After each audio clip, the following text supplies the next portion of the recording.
उपस्थित हुए मंच पर सम्माननीय बीओ साहब, सम्माननीय प्राचार्य महोदया ओझा मैडम,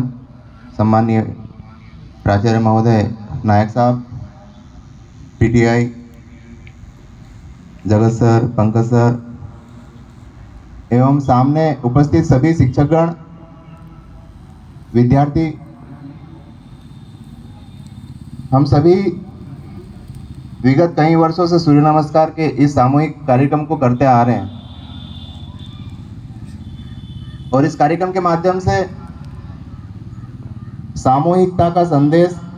हम सभी यहाँ से लेकर जाने का पूरा प्रयास भी करते हैं। हमने अभी सीधे प्रसारण में माननीय मुख्यमंत्री जी को भी सुना और स्वामी विवेकानंद जी के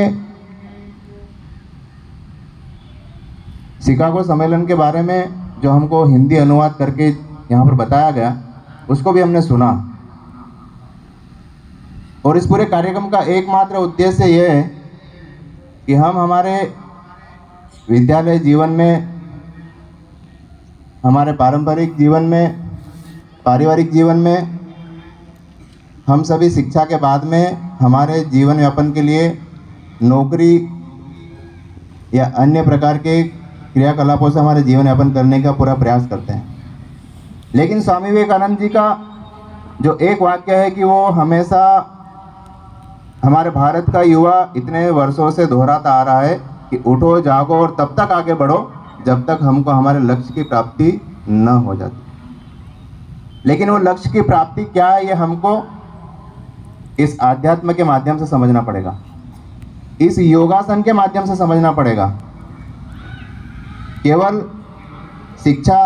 प्राप्त करके हम हमारे जीवन यापन के लिए नौकरी लग जाए, नौकरी लगने के बाद में रिटायरमेंट के बाद आराम से घर पे जीवन यापन करें, हमारा जीवन इतना ही नहीं है।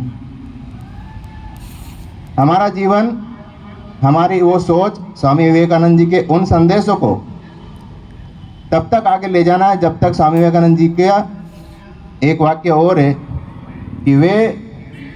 ऐसे युवाओं का निर्माण चाहते हैं, भारत में भविष्य में ऐसे युवाओं का निर्माण चाहते हैं जो भारत को परम वैभव पर ले जाने के लिए शारीरिक, मानसिक और बौद्धिक रूप से परिपूर्ण तैयार युवा हमको चाहिए। ये स्वामी विवेकानंद जी के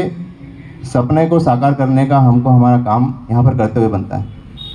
लेकिन वो शारीरिक, मानसिक और बौद्धिक क्षमताएं हमारे अंदर विकसित कहाँ से होगी? तो विद्यालय में पूरा प्रयास होता है शिक्षकगण द्वारा कि हमारे अंदर ये सारी चीज़ें विकसित हो। परिवार में हमारे माता पिता पूरी कोशिश करते हैं कि ये सारी क्षमताएं हमारे अंदर विकसित हो। लेकिन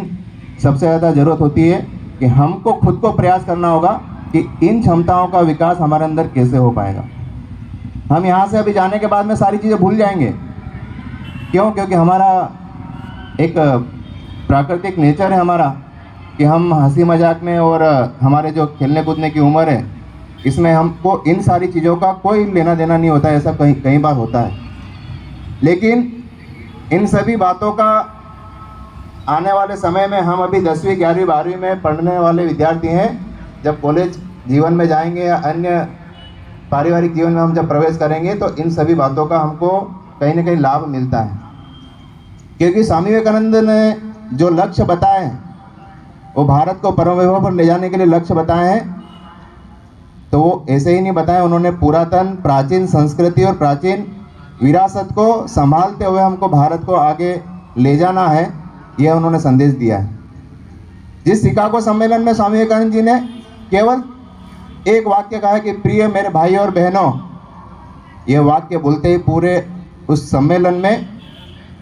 कई देर तक तालियों की गड़गड़ाहट से उनका स्वागत किया गया। उनकी तालियां बजाते रहे वो। ये इसलिए बजाते रहे क्योंकि हम पूरे देश को जब देखेंगे तो पूरे देश में कहीं भी इस प्रकार के संबंध नहीं है, कहीं भी इस प्रकार के व्यवहार नहीं है कि जहाँ पर भाई और बहनों वाला संबोधन हो। कहीं पर भी पूरे देश में हम देखेंगे तो केवल जीवन यापन के लिए और वहाँ पर तकनीकों का उपयोग करते हुए वहाँ के देश का संचालन और हमारे जीवन में अर्थ को कैसे कमाया जाए, केवल इन बातों पे ध्यान दिया जाता है। लेकिन भारत ही एक ऐसा देश है जहाँ पर स्वास्थ्य पे भी ध्यान दिया जा रहा है, जहाँ पर रोगों के नियंत्रण के लिए भी ध्यान दिया जा रहा है, जहाँ पर आयुर्वेद के माध्यम से हमारे शरीर का कोई नुकसान न हो, इस पर भी ध्यान दिया जा रहा है। और आज पूरे देश में करोड़ों युवा स्वामी विवेकानंद जी के इस आदर्श को स्थापित करते हुए आज विश्व योग दिवस, जब हमने राष्ट्रीय युवा दिवस भी मनाया है, विश्व योग दिवस भी हम मनाते हैं, तो उसको आज युवा दिवस के उपलक्ष्य में हमने यहाँ पर आयोजित किया। मैं ज़्यादा समय न लेते हुए केवल इतना ही आग्रह करूँगा कि स्वामी विवेकानंद जैसे अनेकों भारत में ऐसे युवा प्रेरणादायी स्रोत हुए हैं, महापुरुष हुए हैं कि जिनसे हमको प्रेरणा लेकर के हमको हमारे परिवार में, समाज में और हमारे प्रदेश और देश में किस प्रकार से हमारे युवा सोच को हम जिंदा रखें, इतना प्रयास करना है। मैं मानता हूं कि हम सभी अपने अपने जीवन में, अपने अपने काम में बहुत ही ज़्यादा व्यस्त हैं, लेकिन कम से कम एक थोड़ा सा समय समाज के लिए, देश के लिए और विश्व के लिए भी सोचने के लिए हमारे पास थोड़ा सा समय होना चाहिए, ज़्यादा तो नहीं होना चाहिए। और कोशिश की जाए कि हम समाज को एक नए आयाम तक पहुंचाने के लिए जो भी प्रयास कर सकें वे करने चाहिए, ताकि भारत विश्व गुरु जो पहले था, भारत सोने की चिड़िया जो पहले थी, हम उसको पुनः कैसे प्राप्त करें, ये प्रयास हमारा होना चाहिए। और आप सभी को भी पिछले 5-7 सालों से इस चीज़ की अनुभूति हो भी रही होगी कि भारत पुनः विश्व गुरु की ओर बनने के लिए लौट रहा है। ये आप सबको भी कहीं ना कहीं अनेकों क्रियाकलापों के माध्यम से अनुभव हो रहा होगा, लेकिन आवश्यकता है कि उसमें और अच्छा सुधार दूसरे को ही नहीं करना है, हमारे द्वारा ही हमको कुछ ना कुछ सुधार करना